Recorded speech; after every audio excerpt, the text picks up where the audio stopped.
So hello dear friends, എല്ലാവർക്കും ഒരിക്കൽ കൂടി നമ്മുടെ സ്വന്തം ചാനലിലേക്ക് സ്വാഗതം. ഇന്ന് നമ്മൾ ഡിസ്കസ് ചെയ്യാൻ പോകുന്നത് മറ്റേതുമല്ല, പക്ഷേ ബോട്ടണി ലാബാണ്.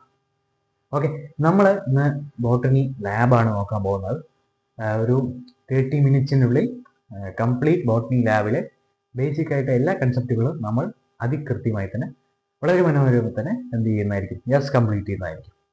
ഓക്കെ, നമുക്ക് ആദ്യം തന്നെ ബോട്ടണി ലാബിൽ കയറുന്നതിന് മുമ്പ് നമ്മുടെ ലാബുമായി ബന്ധപ്പെട്ട് നമ്മൾ പഠിക്കാൻ പോകുന്ന രീതി വ്യത്യസ്തമുള്ളതാണ്. എങ്ങനെയെന്ന് വെച്ചാൽ, നമ്മുടെ ഫെബ്രുവരി 2025 നടന്നു കഴിഞ്ഞ പ്രാക്ടിക്കൽ എക്സാമിൻ്റെ ക്വസ്റ്റ്യൻ പേപ്പർ ഞാനിവിടെ എടുത്തിരിക്കുകയാണ്.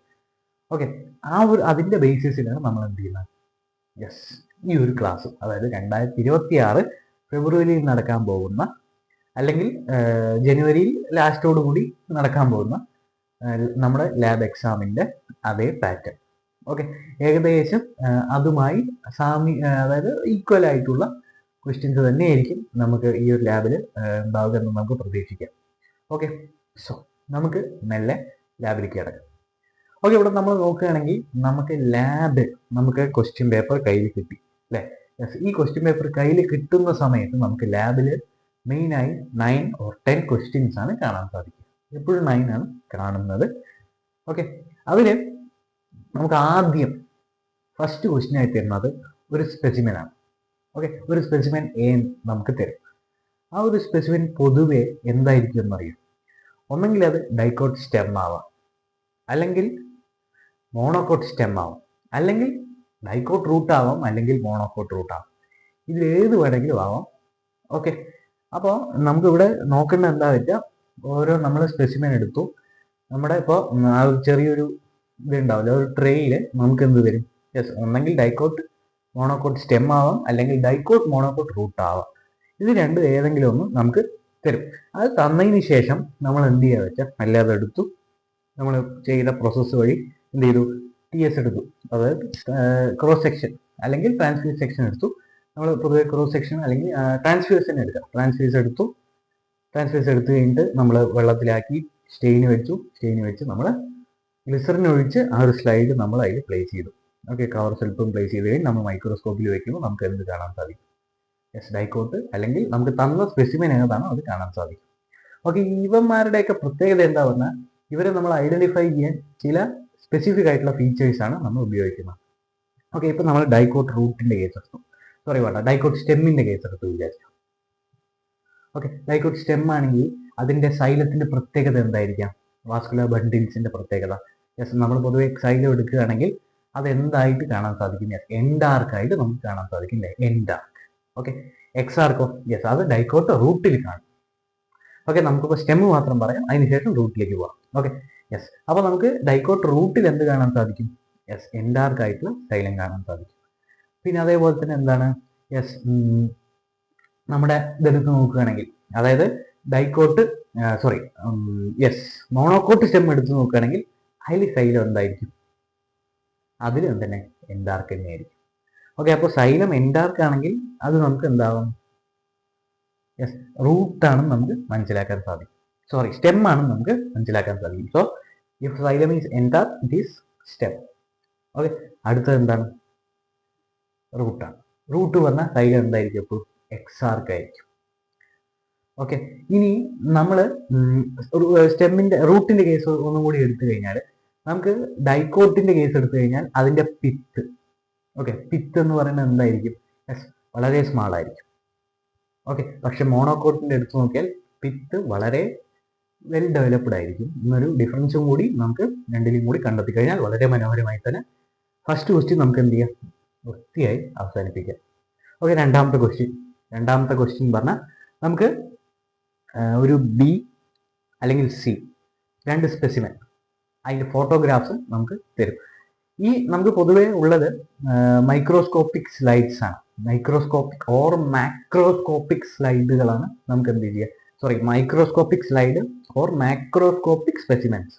നമുക്ക് മാക്രോസ്കോപ്പിക് പറഞ്ഞു പറഞ്ഞാൽ, നമ്മളിപ്പോൾ നമ്മുടെ ബോട്ടിൽ ജാർസിൻ്റെ ഉള്ളിലൊക്കെ ആക്കിയിട്ട് കുറച്ച് ആൾക്കാരെ വെച്ചിട്ടുണ്ടാവില്ലേ നമ്മുടെ ലാബിൽ, അവരെയൊക്കെ കാണിക്കുന്നതാണ് മാക്രോസ്കോപ്പിക്.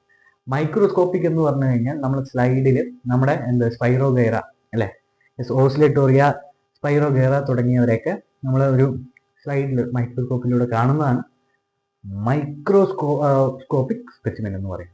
ഓക്കെ, അതിനുശേഷം നമുക്ക് മാക്രോസ്കോപ്പിക്കും തരും. ഇനി ഇവിടെയൊക്കെ നമ്മൾ ശ്രദ്ധിക്കേണ്ടത് എന്താ വെച്ചാൽ, നമുക്ക് മൈക്രോസ്കോപ്പിക് സ്പെസിമെനിൽ അഗാരിക്കസ്, പിന്നെ അതേപോലെ തന്നെ സർഗാസം, ഫ്യൂണേറിയ, ഗമേറ്റോഫൈറ്റ്, സ്പോറോഫൈറ്റ്, പിന്നെ അതേപോലെ തന്നെ പൈനസ് ഫീമെയിൽ മെയിൽ, ഓക്കെ, ഇവരെയൊക്കെ നമ്മൾ മൈക്രോസ്കോപ്പിക് ആയിട്ട് വൃത്തിയായി തന്നെ സ്ലൈഡ് ഇല്ലാതെ, അതായത് മൈക്രോസ്കോപ്പ് ഇല്ലാതെ തന്നെ കാണാൻ സാധിക്കും. പക്ഷെ മൈക്രോസ്കോപ്പിലൂടെ നമ്മൾ നോക്കുന്നത് Oscillatoria, Rhizopus, Spirogyra, moss protonema, fern prothallus തുടങ്ങിയവരൊക്കെ ആയിരിക്കും നമ്മൾ മൈക്രോസ്കോപ്പിലൂടെ നോക്കുക. അപ്പോൾ ഇത്ര ചെയ്ത് കഴിഞ്ഞാൽ ഇതിൻ്റെ നമ്മൾ ശ്രദ്ധിക്കേണ്ടത് എന്താ വെച്ചാൽ, നമ്മൾ ഡയഗ്രാം നോക്കുക. ഇപ്പോൾ എക്സാമ്പിൾ എടുക്കുകയാണെങ്കിൽ നമ്മളിപ്പോൾ എന്തെടുത്തു, മോസ് പ്രോട്ടോണിമ എടുത്തു. ഓക്കെ, മോസ് പ്രോട്ടോണിമ എടുത്തു കഴിഞ്ഞാൽ അതിലെ എക്സാമ്പിൾ ആയിട്ടുള്ള, അതായത് അതിൻ്റെ ഐഡന്റിഫൈങ് ഫീച്ചർ എന്ന് പറഞ്ഞാൽ അതിലെന്താണ്, യെസ്, ബഡും റൈസോയിഡിന്റെ സെല്ലും കാണാൻ സാധിക്കുന്നു. ഓക്കെ, ഇനി നമ്മൾ അടുത്തത് പൊതുവെ ചോദിച്ച് കണ്ടുവരുന്നത് അതിലൊന്നാണ് ഓസിലേറ്റോറിയ. ഓസിലേറ്റോറിയ എന്ന് പറഞ്ഞു കഴിഞ്ഞാൽ ലോങ്, അൺബ്രാഞ്ചഡ് തുടങ്ങിയ ഫീച്ചേഴ്സ് ഒക്കെ നമുക്ക് എന്ത് ചെയ്യാൻ സാധിക്കും, അതിൽ തന്നെ എഴുതാൻ സാധിക്കും. ഓക്കെ, അപ്പോൾ ഇത്രയും നമുക്ക് ചെയ്തു കഴിഞ്ഞാൽ എന്തായി, 2ന്റെ പകുതി ഭാഗം കംപ്ലീറ്റ്. ഇനി അടുത്ത് സി ആണ്. സ്പെസിമെൻ ബി ഒന്നെങ്കിൽ മൈക്രോസ്കോപ്പ് അല്ലെങ്കിൽ മാക്രോസ്കോപ്പിക്. ഓക്കെ, സി എന്ന് പറഞ്ഞാൽ ബയോറിയാക്ടർ, ബയോടെക്നോളജിയുമായിട്ട് ബന്ധപ്പെട്ടിട്ടുള്ള ആൾക്കാരൊക്കെയാണ് സിയിൽ തരിക. ഓക്കെ, സിയിൽ നമ്മൾ ബയോറിയാക്ടർ നമ്മൾ ആ ഒരു ഫോട്ടോഗ്രാഫ് വെക്കും, അല്ലെങ്കിൽ BT കോട്ടൺ അല്ലെങ്കിൽ ക്ലോണിംഗ് വെക്ടർ, ഇവരുടെയൊക്കെ ഫോട്ടോഗ്രാഫ് വെച്ച ശേഷം അതിൻ്റെ ഫീച്ചേഴ്സ്. ഓക്കെ, ഇപ്പോൾ ബയോറിയാക്ടർ ആണെങ്കിൽ what is bioreactor? It is the large vessel that converts large amount of biomaterials into products. Okay, ഒരു വലിയൊരു പ്രൊഡക്റ്റിംഗ് ഫീൽഡാണ് ബയോറിയാക്ടറിനുള്ളത് നമുക്കറിയാം. ഓക്കെ, അതേപോലെ തന്നെ BT കോട്ടൻ്റെ ഫീച്ചേഴ്സ് എന്തൊക്കെയാണ്? ക്രൈബീൻ പ്രൊഡ്യൂസിങ് ടോക്സിൻ ആണ്, ഇൻസെക്ടിസൈഡൽ പ്രോട്ടീൻ ആണെന്ന് വരെ നമുക്ക് എന്ത് ചെയ്യാൻ സാധിക്കും, വളരെ മനോഹരമായി തന്നെ പറയാൻ സാധിക്കും. ഇനി അടുത്താണ് ക്ലോണിംഗ് വെക്ടർ. ക്ലോണിംഗ് വെക്ടർ എന്തൊക്കെയാണ്? ഓറായി വേണം, ഓറായി സൈറ്റ് വേണം, സെലക്ടബിൾ മാർക്കർ വേണം, അതേപോലെ തന്നെ പല കാര്യങ്ങളുണ്ടാവും. അവരെയൊക്കെ നമുക്ക് എന്ത് ചെയ്യാൻ സാധിക്കും, ഈ ഒരു ക്വസ്റ്റ്യനിൽ ആൻസർ ആയിട്ട് തന്നെ എഴുതാൻ സാധിക്കും. ഓക്കെ, അപ്പോൾ രണ്ടാമത്തെ ക്വസ്റ്റ്യൻ കംപ്ലീറ്റ് ആയി. ഇനി അടുത്തതാണ് മൂന്നാമത്തെ ഇത് പറഞ്ഞാൽ ഡി, സ്പെസിമെൻ ഡി നമുക്ക് തരും. അതിൽ ഒരു മൈക്രോസ്കോപ്പിക് ആയിട്ടുള്ള സ്പെസിമെൻ ആയിരിക്കും. പിന്നെ നമുക്ക് സ്പെസിമെൻ ഡിയിലോ ആകെ ചോദിക്കുന്ന ആൾക്കാർ എന്താ വെച്ചാൽ മൈറ്റോസിസിന്റെ സ്റ്റേജാണ്. ഓക്കെ, നമുക്കറിയാം മൈറ്റോസിസിൽ പ്രോഫേസ്, മെറ്റാഫേസ്, അനാഫേസ്, ടീലോഫേസ് ഉണ്ട്. ഈ പ്രോഫേസിന്റെ ഫീച്ചേഴ്സ് നമ്മൾ മൈക്രോസ്കോപ്പിലൂടെ ആദ്യം ഏതാ സ്ലൈഡ് നോക്കുക, പ്രോഫേസ് ആണെങ്കിൽ പ്രോഫേസ്, മെറ്റാഫേസ് ആണെങ്കിൽ മെറ്റാഫേസ്, ആനാഫേസ് ആണെങ്കിൽ ആനാഫേസ്, ടീലോഫേസ് ആണെങ്കിൽ ടീലോഫേസ്. ഈ ആൾക്കാരേക്ക് നമ്മൾ എന്ത് ചെയ്യുക, ജസ്റ്റ് ഒന്ന് ഐഡന്റിഫൈ ചെയ്ത ശേഷം എന്ത് ചെയ്യുക, യെസ്, അതിൻ്റെ ഫീച്ചേഴ്സ് എഴുതുക. ഓക്കെ, ഇപ്പോൾ നമ്മൾ പ്രോഫേസ് ആണ് കണ്ടതെങ്കിൽ പ്രോഫേസ് നമ്മൾ എന്തൊക്കെ കാണാൻ സാധിക്കും? Yes, initial condensation of chromosomes. Okay, പിന്നെ ഡിസപ്പിയർ ആവുന്ന ആരൊക്കെ? ന്യൂക്ലിയോസോമും ന്യൂക്ലിയർ മെംബ്രെയിനും ഒക്കെ. മെറ്റാഫേസ് ആണ് കണ്ടതെങ്കിൽ ഇക്വിറ്റോറിയൽ ക്രോമാറ്റിൻസ് ഒക്കെ എന്താവും, അലൈൻ ആവും. അതേപോലെ നമുക്ക് എന്ത് പറയാൻ സാധിക്കും, സ്പിൻഡിൽ ഫൈബേഴ്സ് ഒക്കെ കൈനറ്റോകോറിൽ ഒന്ന് അറ്റാച്ച് ചെയ്യും. ഓക്കെ, ഇതൊക്കെ നമുക്ക് എഴുതാം. അനാഫേസ് ആണെങ്കിൽ നമുക്ക് എന്താ എഴുതാം, സ്പിൻഡിൽ ഫൈബേഴ്സ് സെൻട്രോമിയർ സ്പ്ലിറ്റ് ആയിട്ട് ക്രോമാറ്റിഡൊക്കെ അപ്പുറത്തുള്ള പോളിറ്റിക് വൈസ് സ്പ്ലിറ്റ് ആവും. പിന്നെ അടുത്തത് ടീലോഫേസ് ആണെങ്കിൽ ന്യൂക്ലിയർ മെംബ്രെയിൻ, ന്യൂക്ലിയോസോം ഒക്കെ റീഅപ്പിയർ ആവാൻ തുടങ്ങും. പിന്നെ അതേപോലെ തന്നെ 2 ഡോട്ടർ ന്യൂക്ലിയസ് അവിടെ ഫോം ആവുന്നു. നമുക്ക് ജസ്റ്റ് ഒന്ന് അവിടെ ഒരു ഡിസ്ക്രിപ്ഷൻ പോലെ എഴുതി വെച്ച് കഴിഞ്ഞാൽ വളരെ മനോഹരമായി തന്നെ മൂന്നാമത്തെ ക്വസ്റ്റ്യന് മാർക്ക് കിട്ടും. അടുത്താണ് നാലാമത്തെ ക്വസ്റ്റ്യൻ, സ്പെസിഫൈൻ ഇ. നമ്മൾ ഡി ചെയ്തു, ഇ ആയി. ഇയിൽ എന്താ പറഞ്ഞാൽ നമുക്ക് ഒരു ഫിസിക്കൽ എക്സ്പെരിമെന്റ് തരും. ഓക്കെ, ഫിസിക്കൽ എക്സ്പെരിമെന്റ് നമ്മൾ പഠിച്ചിട്ടുണ്ട്. ഒന്നാണ് നമ്മുടെ പിഗ്മെന്റിന്റെ സെപ്പറേഷൻ, പിന്നെ ഒന്ന് ഹൈഡ്രൽ എക്സ്പെരിമെന്റേഷൻ, പിന്നെ അതേപോലെ തന്നെ പല നമ്മുടെ ഫിസിക്കൽ എക്സ്പെരിമെന്റ് ഉണ്ടാവില്ല. യെസ്, അവരെയൊക്കെ വെച്ചിട്ടാണ് നമുക്ക് എന്ത് ചെയ്യുക, ഈ ഒരു ചോദ്യം ചോദിക്കുക. ഓക്കെ, അപ്പോൾ ഓരോന്നിലും നമ്മൾ എന്ത് ചെയ്യുക, ഇപ്പോൾ അതിൻ്റെ എയിം മാത്രമാണ് നമ്മൾ എന്ത് ചെയ്യേണ്ടത്, ഈ ഒരു രീതി നമുക്ക് കൊടുക്കേണ്ടത്. ഈ ഒരു ക്വസ്റ്റ്യൻ നമുക്ക് എയിം ചോദിക്കും. ഓക്കെ, പിന്നെ നമ്മൾ അവിടെ തന്നിരിക്കുന്ന ആ ഒരു ഫിസിക്കൽ എക്സ്പെരിമെന്റൽ മോഡലായിരിക്കും. എയിം ചോദിക്കും, ആ ഫിസിക്കൽ എക്സ്പെരിമെന്റ് എഴുതാൻ ചോദിക്കും, അതിൻ്റെ എയിം എന്താ ചോദിച്ചിട്ട് മാർക്ക് ചെയ്ത് ലേബൽ ചെയ്യാനാണ് ചോദിക്കുക. അപ്പോൾ നമ്മൾ എടുക്കുകയാണ് ആദ്യത്തെ ആൾ ആരാണ്, യെസ് പിഗ്മെന്റിന്റെ സെപ്പറേഷൻ. ആ ഒരു എക്സ്പെരിമെന്റ് എടുക്കുകയാണെങ്കിൽ എയിം എന്തായിരിക്കും, yes to separate the pigments of plant using paper chromatography. Okay, രണ്ടാമത്തെ ഹൈഡ്രൽ എക്സ്പെരിമെന്റ്, അതിലെന്താണ്, യെസ് നമ്മൾ ഓക്സിജന്റെ ഇവല്യൂഷൻ, ഫോട്ടോസിന്തസിസിന് നടക്കുന്ന ഓക്സിജന്റെ ഇവല്യൂഷനെ നമ്മൾ എന്ത് ചെയ്യാം, ഡിമോൺസ്ട്രേറ്റ് ചെയ്യാൻ വേണ്ടിയാണ് ഈ എക്സ്പെരിമെന്റ് നമ്മൾ എന്ത് ചെയ്യാം, യെസ് കണ്ടക്ട് ചെയ്യുക. ഓക്കെ, ഇനി അടുത്തതെന്ന് പറയുന്നത് നമ്മുടെ ഇതാണ്, east fermentation or alcohol production. നമ്മൾ പറഞ്ഞു ഈസ്റ്റ് ഫെർമെന്റേഷൻ ആൽക്കഹോൾ പ്രൊഡക്ഷൻ ഉള്ള എക്സ്പെരിമെന്റിൽ നമ്മൾ എന്താ കാണുന്നത്, demonstration of yes fermentation of east and production of ethyl alcohol. Okay, ഇത് നമ്മൾ ചെയ്യുന്നില്ലെങ്കിൽ കൂടെ നമുക്ക് വളരെ മനോഹരമായി പഠിച്ചെടുക്കാവുന്നേ ഉള്ളൂ. ഓക്കെ, ഇനി അടുത്ത ലാസ്റ്റ് ആണ് ഡിസ്ട്രിബ്യൂഷൻ ഓഫ് സ്റ്റൊമാറ്റ. സ്റ്റൊമാറ്റയുടെ ഡിസ്ട്രിബ്യൂഷൻ നമുക്ക് എന്ത് കാണിച്ചു തരുന്നു, അതിന്റെ എയിം എന്താണ്, യെസ് ഡിസ്ട്രിബ്യൂഷൻ ഓഫ് സ്റ്റൊമാറ്റ ആണല്ലേ. അപ്പോൾ ലീഫിലുള്ള സ്റ്റൊമാറ്റ, അത് അപ്പർ പാർട്ടിലും ലോവർ പാർട്ടിലും ലീഫിലുള്ള സ്റ്റൊമാറ്റ എങ്ങനെയൊക്കെ ഡിസ്ട്രിബ്യൂട്ട് ആയിരിക്കുന്നു എന്നുള്ള ഒരു ചെറിയൊരു ഡിമോൺസ്ട്രേഷൻ ആണ് ഈ ഒരു എക്സ്പെരിമെന്റ് നമുക്ക് കാണും. ഇനി അടുത്തതാണ് 6 ആറാമത്തെ fifth question, fifth F, specimen F നമുക്ക് തരും. അതിൽ ഫാമിലിയാണ് ചോദിക്കുക, ഫ്ലവർ ഫാമിലി. ഒരു ഫ്ലവർ നമുക്ക് വരും. പൊതുവേ നമുക്ക് സൊളനേസിയെ നമ്മൾ പ്ലസ് 1 പഠിച്ചിട്ടുണ്ട്. നമ്മുടെ സിലബസിൽ സൊളനേസി ഉള്ളതുകൊണ്ട് തന്നെ സൊളനേസി മാത്രം ചോദിക്കാനുള്ള ഒരു ചാൻസ് ആണ് ഇവിടെ കാണുന്നത്. ഇപ്പോൾ സൊളനേസി തന്നു കഴിഞ്ഞാൽ സൊളനേസിയുടെ ഫ്ലവർ തന്നു ഏതാ ഫാമിലി ചോദിച്ചാൽ നമുക്ക് പറയാം സൊളനേസിയാണ്. അതിൻ്റെ ഫീച്ചേഴ്സ് എന്തൊക്കെയാണെന്ന് ചോദിച്ചു കഴിഞ്ഞാൽ നമുക്ക് പറയാൻ സാധിക്കും. അതിൻ്റെ ഇപ്പോൾ എക്സാമിനറാണ് തീരുമാനിക്കുന്നത്. നമ്മളിവിടെ കാലിക്സ്, കൊറോള, ഗൈനീഷ്യം ഈ 3 ആൾക്കാരുടെ ഏതിലെങ്കിലും ഒരാളുടെ ഫീച്ചർ മാത്രമേ നമുക്ക് ചോദിക്കുള്ളൂ. ഇപ്പോൾ കാലിക്സ് ആണെങ്കിൽ നമുക്ക് പറയാൻ സാധിക്കും അതെന്താണ്, യെസ് ഗാമോസെപ്പാലസ് ആണ്. കൊറോള ആണെങ്കിൽ ഗാമോപെറ്റാലസ്, 5 പെറ്റൽസ് 5 സ്റ്റേമൻ. ഓക്കെ, അങ്ങനെ നമുക്ക് എഴുതാം.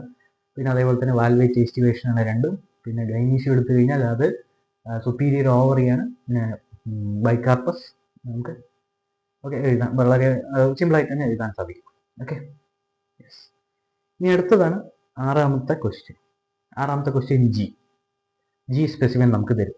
ഇതിൽ നമുക്ക് ചോദിക്കുന്നത് എന്താ വെച്ചാൽ നമ്മൾ പഠിച്ചിട്ടുണ്ട് ഓർഗാനിസം ആൻഡ് പോപ്പുലേഷൻ എന്ന് പറയുന്ന നമ്മുടെ ചാപ്റ്ററിൽ എക്കോളജിക്കൽ ഇന്ററാക്ഷൻ. അതിൽ നമ്മൾ മ്യൂച്വലിസം പഠിച്ചു, പാരസൈറ്റിസം പഠിച്ചു, കോമൺസാലിസം പഠിച്ചു. ഈ 3 പേരെ വെച്ചിട്ട് ചോദ്യങ്ങളുണ്ട്. ഇവിടെ ചോദിച്ചിരിക്കുന്നത് ലിക്കൻ, കസ്ക്യൂട്ട, ലൊറാന്തസ്, എപ്പിഫൈറ്റ്. ഓക്കെ, ഇവരെയൊക്കെ വെച്ചിട്ടാണ് നമുക്ക് ചോദിച്ചിരിക്കുന്നത്. അപ്പോൾ ഐഡന്റിഫിക്കേഷൻ ഓഫ് ഇന്ററാക്ഷൻ ആണ് ഇവിടെ ചോദിച്ചിരിക്കുന്നത്. ലിക്കൻ ആണെങ്കിൽ നമുക്കറിയാം മ്യൂച്വലിസം ആണ്, കസ്ക്യൂട്ടി ആണെങ്കിൽ പാരസൈറ്റിസം ആണ്, ലൊറാന്തസ് ആണെങ്കിലും പാരസൈറ്റിസം ആണ്, എപ്പിഫൈറ്റ് ആണെങ്കിൽ ഓക്കെ നിങ്ങൾ അത് ഏതാണെന്ന് കമന്റ് ചെയ്യാം.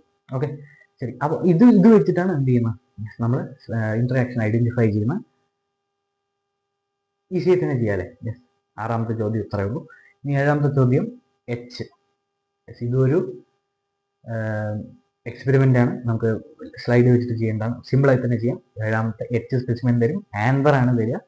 നമ്മുടെ തെച്ചി ഉണ്ടാവുമല്ലോ, ആന്തർ, അതിൻ്റെ തെച്ചി നമ്മൾ എന്ത് ചെയ്യുക, അത് വെക്കുക, മുറിക്കുക. സോറി, മൈക്ക് ഡിസ്റ്റർബൻസ് ഉണ്ടെങ്കിൽ സോറി കേട്ടോ. ഓക്കെ, മുറിക്കുക. പിന്നെ അതേപോലെ തന്നെ അത് എന്ത് ചെയ്യുക, ജസ്റ്റ് വെള്ളത്തിലേക്ക് വെക്കുക. സ്റ്റെയിന് നമ്മൾ ഒഴിക്കേണ്ട, ഈ ഒരു ഇതിൽ നമ്മൾ സ്റ്റെയിൻ ഒഴിക്കേണ്ട ആവശ്യമില്ല. നമ്മൾ എന്ത് ചെയ്യുക, ജസ്റ്റ് അത് സ്ലൈഡിൽ വെക്കുക. നമുക്ക് എന്ത് ചെയ്യുക, ആന്തർ മാത്രം നോക്കുക. അപ്പോൾ ചെറിയൊരു ബട്ടർഫ്ലൈ ലൈക്ക് സ്ട്രക്ചർ ഇവിടെ കാണാം. ഓക്കെ, ഇനി ഇത് നമുക്ക് ചെയ്ത ശേഷം നമ്മൾ മൈക്രോസ്കോപ്പിലൂടെ നോക്കി. അതിനുശേഷം നമുക്ക് അടുത്തതായി ചെയ്യേണ്ടതാണ്, ഇതിനൊരു മാർക്കുള്ളൂ. ഓക്കെ, ഇനി നമുക്ക് പൊതുവെ നമ്മൾ ഈ ഒരു എക്സ്പെരിമെന്റിൽ നമ്മൾ എന്ത് കോൺസെൻട്രേഷൻ കൊടുക്കുന്നത് എന്തിനാണെന്ന് വെച്ചാൽ ആന്തറിന്റെ ഡയഗ്രാമത്തിനാണ്. ഓക്കെ, നമ്മൾ പഠിച്ചിട്ടുണ്ടാവും endothecium, okay, epidermis, endothecium, middle layer, tapetum, പിന്നെ കണക്റ്റിംഗ് ടിഷ്യൂ, അതേപോലെ തന്നെ ഗ്രൗണ്ട് ടിഷ്യൂ. ഓക്കെ, ഇവരെയൊക്കെ നമ്മൾ പഠിച്ചിട്ടുണ്ടാവും. ഇവരെ ഒരു ബട്ടർഫ്ലൈ ലൈക്ക് സ്ട്രക്ചറിൽ ഇതുപോലെ കാണുന്ന പോലെ ഒരു ബട്ടർഫ്ലൈ ലൈക്ക് സ്ട്രക്ചറിൽ നമ്മൾ അതിനെ വരയ്ക്കുക, അതിനെ ലേബൽ ചെയ്യുക. അപ്പോൾ ഇതും കൂടി ചെയ്ത് കഴിഞ്ഞാൽ നമ്മുടെ ക്വസ്റ്റ്യൻ കംപ്ലീറ്റ് ആവുക. ഇനി അടുത്ത് 8 9 എന്ന് പറയുന്നത് റെക്കോർഡും വൈവിയാണ് അല്ലേ. യെസ്, അപ്പോൾ ഇത് രണ്ടും കൂടി നമുക്ക് എന്താണ് ചെയ്ത് കഴിഞ്ഞാൽ നമ്മുടെ ബോട്ടണി കംപ്ലീറ്റ് ആവുകയാണ്. എട്ടാമത്തെ ക്വസ്റ്റ്യൻ നമുക്ക് വൈവിയായി ഫിസിക്കൽ എക്സ്പെരിമെന്റിൽ നിന്ന് എക്സ്പെരിമെന്റുമായി ബന്ധപ്പെട്ടിട്ടുള്ള ചെറിയ ചെറിയ വൈവ ക്വസ്റ്റ്യൻസ് ആണ് നമുക്ക് എപ്പോഴും ചോദിച്ചു കണ്ടുവരുന്നത്. ഓക്കെ, അപ്പോൾ ലാസ്റ്റത്തെ ക്വസ്റ്റ്യൻ റെക്കോർഡാണ്. റെക്കോർഡ് നീറ്റായിട്ട് തന്നെ നമ്മൾ അവിടെ സബ്മിറ്റ് ചെയ്ത് കഴിഞ്ഞാൽ നമുക്ക് മുഴുവൻ മാർക്കും വളരെ മനോഹരമായി തന്നെ നേടാൻ പറ്റും. ഓക്കെ, അപ്പോൾ ഇത്രയുമാണ് നമുക്ക് എന്ത് ചെയ്യാനുള്ളത് ബോട്ടണി ലാബിൽ വളരെ ഒരു ബേസിക് ആയിട്ട് തന്നെ നോക്കാനുള്ളത്. ഇതിൽ കൂടുതൽ പഠിക്കേണ്ടത് വെച്ചാൽ യെസ് ഉണ്ട്, എന്തായാലും ഉണ്ടാവും. പക്ഷെ ബോട്ടണി ലാബിൽ നമ്മൾ ആ ഒരു ലാബിൽ കയറുന്ന സമയത്ത് നമുക്ക് എന്തൊക്കെ ഉണ്ടാകും എന്നുള്ള ചെറിയൊരു ഐഡിയ തരാൻ വേണ്ടിയാണ് ഈ ഒരു വീഡിയോ ഇവിടെ ക്രിയേറ്റ് ചെയ്തിരിക്കുന്നത്. കഴിഞ്ഞ ലാബിൽ പറഞ്ഞ പോലെ തന്നെ ഫിസിക്സ് ഞാൻ എങ്ങനെ ലാബ് പഠിക്കുന്നു അതേ രീതിയിലായിരുന്നു ആ വീഡിയോ അപ്ലോഡ് ചെയ്തത്. ഇതും അതേ രീതിയിൽ തന്നെ ഞാൻ എങ്ങനെ ബോട്ടണി ലാബ് പഠിച്ചോ. ഞാനിപ്പോൾ ഈ വീഡിയോ അപ്ലോഡ് ചെയ്യുന്ന സമയത്ത് നാളെ എനിക്ക് മോഡൽ പ്രാക്ടിക്കലാണ്. അപ്പോൾ അതിനുവേണ്ടി ഞാൻ ഇന്ന് പഠിച്ചു. അതിൻ്റെ ഭാഗമായി തന്നെ ഇന്നൊരു യൂട്യൂബ് ഒരു വീഡിയോ കൂടി ഞാൻ ഇട്ടു. ഓക്കെ, അപ്പോൾ എനിക്ക് പഠിച്ച പോലെ എനിക്ക് നിങ്ങൾക്കും പറഞ്ഞു തരുന്ന സമയത്ത് അത്രയും നമുക്കത് ഹൃദ്യസ്ഥമാവുകയാണ് ചെയ്യുന്നത് അല്ലേ. യെസ്, ഓക്കെ, അപ്പോൾ ഇത്രയേ ഉള്ളൂ. അടുത്ത വീഡിയോ കാണാം. ടാറ്റ.